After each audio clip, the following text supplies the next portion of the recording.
હું ગોવિંદભાઈ કરશનભાઈ પ્રજાપતિ, મંજીત કુમાર ગણપતભાઈ પ્રજાપતિ.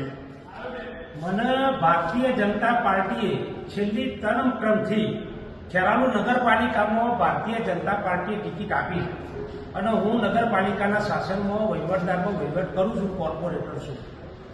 મહેસાણા નગરપાલિકામાં પણ ભારતીય જનતા પાર્ટીએ 6 જેટલા પ્રજાપતિ સમાજને ટિકિટ આપેલી છે.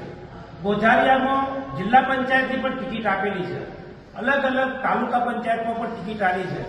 ખેરાલુમાં કમનસીબે એટલે ઉમેદવાર તૈયાર કર્યા હતા, પણ સફળતા ના મળી અને ટિકિટ આપી શકાઈ નથી.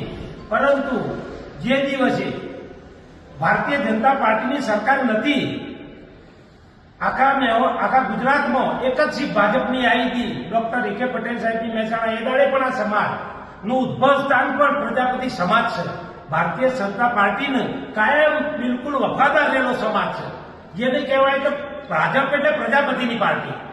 એટલે હું મારા પ્રજાપતિ સમાજને 2 હાથ જોડીને વિનંતી કરું છું કે આપણે બધા ભારતીય જનતા પાર્ટીમાં જોરદાર મતદાન કરી અને કોઈ ઉમેદવારમાં ના પડીએ અને માત્ર કમળ આપણો ઉમેદવાર એને જીતાડીએ, એ જ અભ્યર્થના.